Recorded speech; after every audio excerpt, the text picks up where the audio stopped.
पतंगों का शिकार यह मकर संक्रांति का दिन था। सूरज ने अपनी पहली किरण से गांव को चमका दिया था। हर जगह उत्सव का माहौल था। बच्चे और बूढ़े सब छतों पर पतंग उड़ाने की तैयारी में व्यस्त थे। रंग बिरंगी पतंगों से आसमान भर चुका था। हर तरफ वो कांटा की आवाजें गूंज रही थीं। लेकिन इस बार कुछ अलग था। गांव के कुछ बुजुर्ग कह रहे थे कि पिछले साल मकर संक्रांति के दिन कुछ बच्चों ने पतंग उड़ाते समय कुएं के पास एक डरावनी घटना देखी थी। गांव के पास एक सुनसान इलाका था जहां एक पुराना और सूखा हुआ कुआं था। लोग कहते थे कि उस कुएं में कोई बुरी शक्ति बसती है। गांव के बूढ़े बुजुर्ग बच्चों को वहां जाने से मना करते थे, लेकिन बच्चे अपनी मस्ती में ध्यान नहीं देते थे। इस बार भी कुछ बच्चे, जिनमें राहुल, सौरभ और रोहन प्रमुख थे, अपनी पतंगें लेकर उसी सुनसान इलाके की ओर बढ़े। उनके साथ गांव के बाकी बच्चे भी थे। सौरभ ने कहा, चलो इस बार सबसे ऊंची पतंग उड़ाते हैं, यहां कोई हमें परेशान भी नहीं करेगा। राहुल ने हामी भरी और सबने अपनी पतंगें उड़ानी शुरू कर दी। पतंगें धीरे धीरे आसमान की ऊंचाई छूने लगी। सभी बच्चे अपनी अपनी पतंगों में मग्न थे। तभी अचानक राहुल की पतंग की डोर कट गई और पतंग तेजी से कुएं के पास गिर गई। राहुल ने कहा, मैं अपनी पतंग लेकर आता हूं। बाकी बच्चों ने उसे रोकने की कोशिश की, लेकिन वह उनकी बातों को अनसुना करते हुए कुएं की ओर बढ़ गया।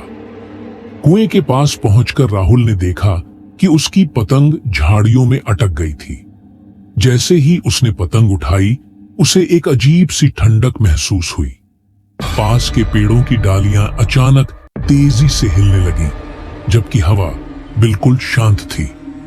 राहुल ने इधर उधर देखा, लेकिन कोई दिखाई नहीं दिया। उसी समय कुएं के अंदर से एक पतंग उड़ती हुई बाहर आई। वह पतंग बिल्कुल काली थी और उसकी डोर लाल रंग की थी, जैसे खून से सनी हो। राहुल ने डरते हुए अपने दोस्तों को आवाज लगाई, यहां कुछ अजीब हो रहा है। सौरभ और रोहन दौड़कर उसके पास आए। उन्होंने भी काली पतंग को हवा में मंडराते देखा। तभी वह पतंग अपने आप राहुल के हाथ में आ गई। राहुल ने घबराकर पतंग को फेंक दिया, लेकिन पतंग हवा में उड़ती हुई फिर से उसके सिर के ऊपर मंडराने लगी। तभी कुएं के अंदर से एक दर्दनाक चीख सुनाई दी। वह चीख इतनी तेज थी कि सब बच्चों के रोंगटे खड़े हो गए। सौरभ ने घबराकर कहा, यहां से भाग चलो, ये जगह ठीक नहीं है। लेकिन राहुल जिद पर अड्डा था। उसने कहा, यह सब सिर्फ इत्तेफाक है, मैं इस काली पतंग को पकड़ता हूं। जैसे ही उसने पतंग को पकड़ा, एक तेज झटका लगा और वह जमीन पर गिर पड़ा। राहुल ने डरते डरते पतंग को फिर से देखा।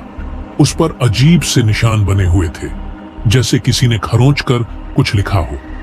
उसने गौर से देखा तो पतंग पर शब्द उभर आए, मुझे मुक्त करो।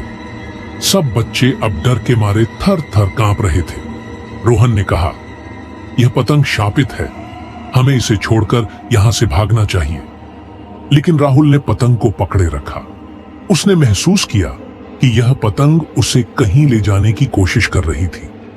पतंग की डोर अपने आप खींच रही थी और वह राहुल को कुएं के अंदर खींचने लगी। तभी वहां एक बूढ़ा व्यक्ति आया जो गांव का पुजारी था।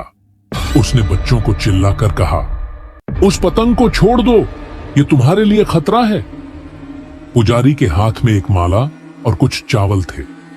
उसने जल्दी से उन चावलों को कुएं के चारों ओर छिड़का और मंत्र पढ़ने लगा। काली पतंग अचानक हवा में तेजी से घूमने लगी और चीखने की आवाज तेज हो गई। ऐसा लगा जैसे कुएं के अंदर से कई आत्माएं एक साथ रो रही हों। पुजारी ने कहा, यह पतंग उन बच्चों की आत्माओं से जुड़ी है जो इस कुएं में गिरकर मारे गए थे। हर साल मकर संक्रांति के दिन उनकी आत्माएं इस पतंग के जरिए बाहर आती है और किसी को अपना शिकार बनाती है। राहुल ने कांपते हुए पूछा, तो क्या अब यह पतंग मुझे भी खींच लेगी? पुजारी ने कहा, नहीं, अगर तुम इसे छोड़ दो और वादा करो कि इस कुएं के पास दोबारा नहीं आओगे। राहुल ने फौरन पतंग को जमीन पर फेंक दिया। पुजारी ने मंत्रों के जरिए पतंग को कुएं के अंदर वापस खींचा। पतंग के गायब होते ही कुएं के चारों ओर का माहौल शांत हो गया। पुजारी ने बच्चों को समझाया कि इस कुएं के पास अब कोई नहीं आएगा, यह जगह अभिशप्त है। उस दिन के बाद से राहुल और उसके दोस्तों ने कभी उस कुएं का रुख नहीं किया। लेकिन हर साल मकर संक्रांति के दिन जब आसमान में पतंगें उड़ती तो राहुल को उस काली पतंग और उसकी डोर पर लिखा संदेश याद आ जाता। गांव के लोग अब भी कहते हैं कि अगर कोई उस कुएं के पास पतंग उड़ाने जाता है तो वह पतंग फिर कभी लौट कर नहीं आती। अगर आपको ऐसे ही वीडियो देखना पसंद है तो हमारे इस चैनल को सब्सक्राइब करना ना भूले।